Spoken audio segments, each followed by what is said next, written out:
Hello Tarot Rebels, and welcome to today's reading. My name is Michaela from Tarot Rebel, and I'm super happy to see you joining us. I am a tarot reader, and sometimes I want to do more tarot fun stuff, and I've been beginning to think a new way to do tarot readings here on YouTube. So let's call this Fictional Tarot. Each video I will take a look at a specific character or a specific fictional situation or a specific fictional couple and pull some cards for them and see what the potential outcome is. It's easier because there are no real humans involved, and we all know how those pairings go, those situations go. Why do I get so many people jumping out of my deck for this? So it's kind of easy to deal with this, and this is for fun purposes only, and that's about it. Today I'm thinking of the iconic couple from Friends, which is Ross and Rachel. What can it get more iconic than that, really?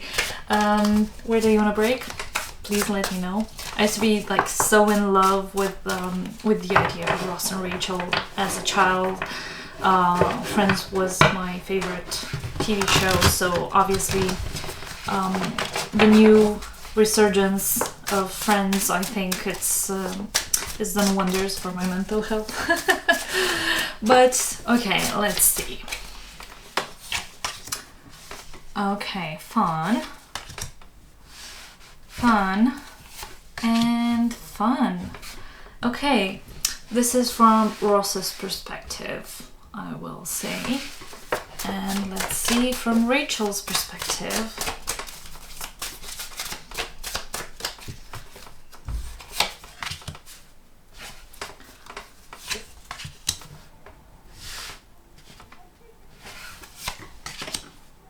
Wow, interesting. So it's gonna come to no surprise. So how Ross sees himself is this Five of Wands. Sorry, this is a card of conflict. He's constantly conflicted with the things he feels, with the things he says. I remember that scene with what's it called? With Phoebe. Sorry. When she managed to talk him out of his beliefs, when she there was this conversation about creationism and science, and she managed to talk a science person, Ross, who has a PhD in dinosaurs, let's call it that. He was a paleontologist at the end of the day, so he was well educated, he was a professor, and she made him, and mind you, Phoebe had no formal education because she was homeless at some point, she was mugging people on the street, so she had no formal education, the kind that Ross benefited from until that point, and she managed him to get him conflicted about his own beliefs. And I remember her comment, and I still laugh about it, wow, it was that easy to make you give up your whole system of beliefs. So Ross sees himself as that person. Remember Carol's and Susan's wedding, when despite his inner conflict, he manages to overcome that and give Carol away to her new wife. For context, Carol is Susan. Carol was Ross's ex-wife, whom she had a child with, but then it turns out that she's a lesbian. So despite his conflicting feelings regarding that situation, he manages to do it. Ross sees himself as in this permanent state of confusion, but also growth. It's he's wearing his training wheels his whole life, and it's no surprise to see that actually Ross sees himself as the Five of Wands in this conflicting, painful energy. So think of that as something like butting heads all the time. This is how Ross feels. every day of his life. When it comes to Rachel, she's his Three of Wands here. Let me show you the card. This is Rachel for Ross. This is a very, very interesting energy, because to him, she's that very, and I'm gonna use it, please bear with me, that very exotic idea of having someone who's not traditional. Like when they had that episode about the list, she was giving and caring and everything else, and she sometimes takes too long, and she's just a waitress, because he sees himself as much higher value than he sees her, which is not fair to Rachel, because at the end of the series, she worked quite hard to get where she was, but he still sees her as that trophy kind of person, I want to say.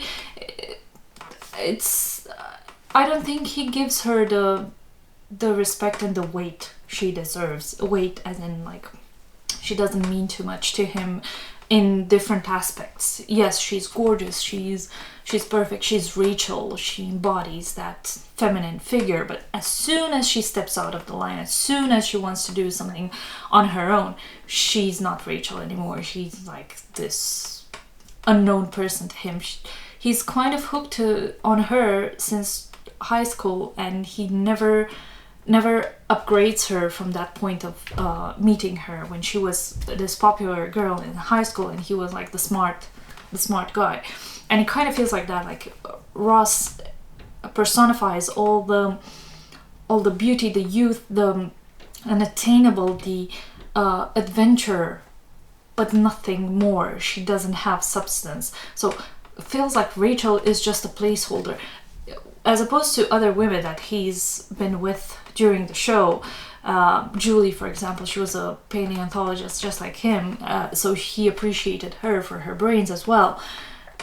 He never appreciated Rachel more than her like looks and the nostalgia that he had for her. I don't think he ever appreciated her to that level. When it comes to their relationship, this is a Fool. This is a leap of faith that he thinks both of them should take in order to be together.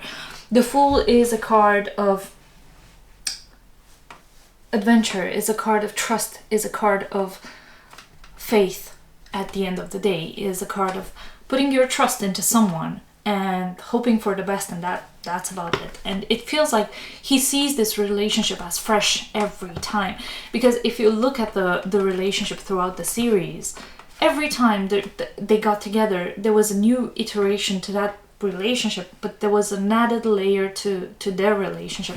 It was never the same. Their relationship was never the same. Yes, they had the same argument over and over and over again. Were they on a break? But that just gave them the substance, the place, the ground to start anew every time. So every time it feels like he sees their relationship as a fresh start every time. When it comes to Rachel sees herself as the Page of Pentacles, and it's funny because she sees Ross as the Knight of Pentacles. So she thinks she's less than him. She knows she's a hardworking person that worked so much to get to where she is right now, and her efforts are undeniable. You can say whatever you want about Rachel, but she was focused, oriented, and she knew what she wanted to do. She overcame all the obstacles that were put into her way, and she managed to accomplish what she wanted, which was working in fashion industry. Yeah, to some people that might not mean much, but it was something that she was really passionate about, and she managed to make it work. And that's saying something, because she remember when she first started applying for jobs, and she said, I think Chandler asked her, and what do you think, what responses did you get when you left your CVs and so on and so forth? And she's like, are you kidding? I'm trained for nothing.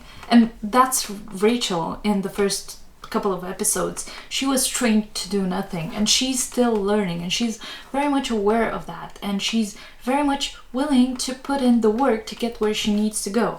But then she sees Ross as the Knight of Pentacles, strong, dependable, reliable, stubborn, slow again, but she kind of sees him as an upgrade when it comes to her. I don't know why. They both seem very anchored from her point of view. They both seem very anchored in the material world, which is fair. Both of them have very palpable careers. He's a paleontologist, she's in fashion, but she's doing, I think, operations in fashion, something like that, because I remember at some point she was like dealing with some shipments, some invoices, blah blah blah. So it's kind of very admin, operational focused job.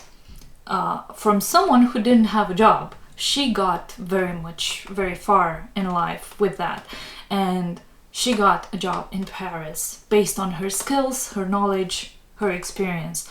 And Ross came and like shattered that dream for her.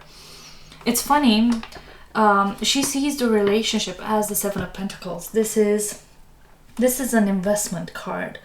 You have to remember she had a child out of wedlock with Ross. Her staying, as opposed to moving to Paris, is an investment. It's something that she probably weighed in on, and it does feel very rushed in the finale, but I think she knew exactly what she was doing. On some level, they were always each other's lobsters. On some level, they were always perfect for each other.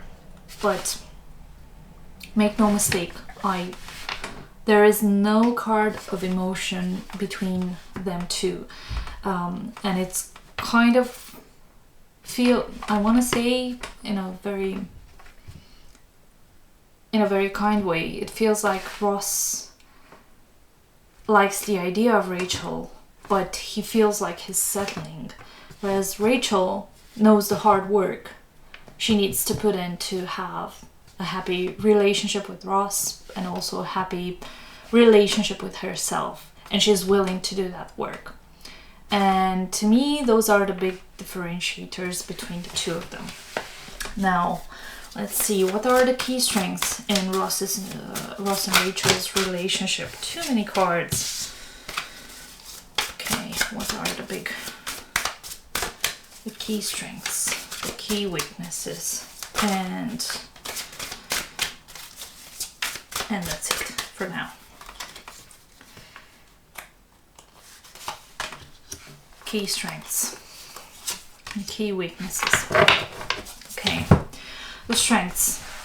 They're always happy to rebuild. There are always tower moments between the two of them.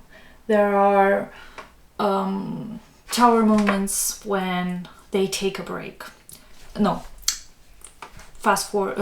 bring it forward. There are tower moments when Rachel gets with Paulo. Tower moments when Ross gets with Julie, tower moments when they get on a break, tower moments when Ross cheats on Rachel.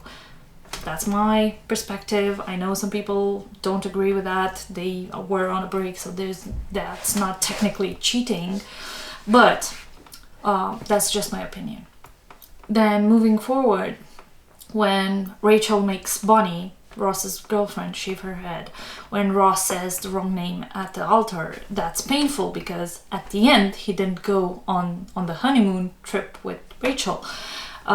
When Rachel dates Joey, when Rachel lives with Ross and she's dating other people, so on and so forth. So there are lots of tension, lots of moments full of tension, full of tower moments for them, and I can see why Ross sees every one of them as a new beginning, and I can see why Rachel thinks that this is such a good investment and it's something worth investing in, holding on to. In terms of weaknesses, they have the Eight of Rods.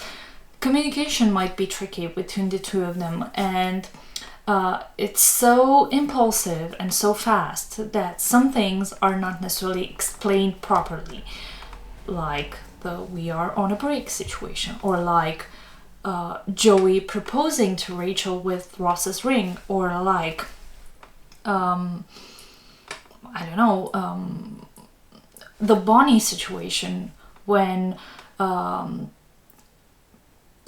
Joey decides to break up with when Ross decides to break up with her and then decides to get back with Rachel, and then there's miscommunication and fast forward for them as well again.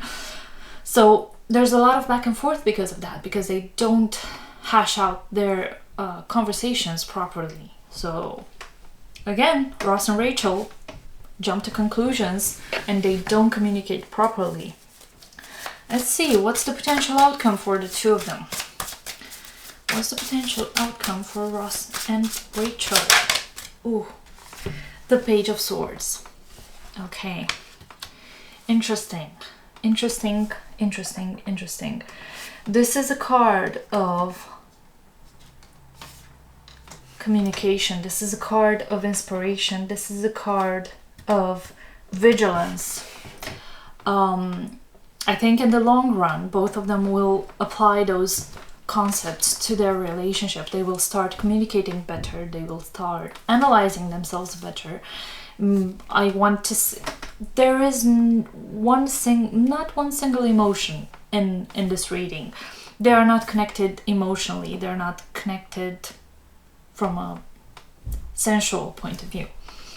I think they're both infatuated with the idea of each other, especially Ross.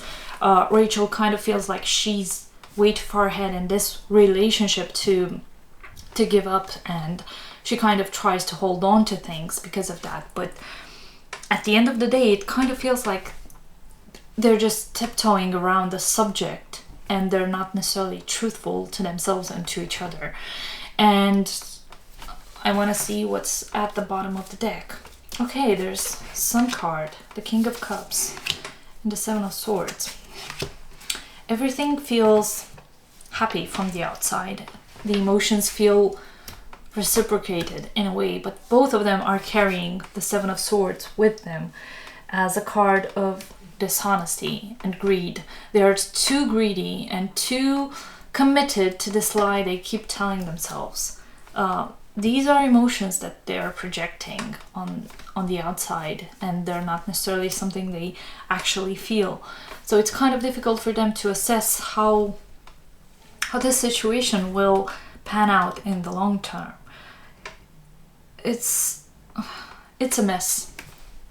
I want to say that they will stay together, but they will stay together despite of their better judgment. They will stay together for fear of what other people might say or think, and they will stay together because it's too late in the game for them to give up on this and move on with other people. That's what I have for you. This is the Ross and Rachel reading. It contains some spoilers, so I'm sorry for those of you who haven't seen the show. Please remember that this is a fun reading meant to entertain, based on fictional characters, based on fictional outcomes.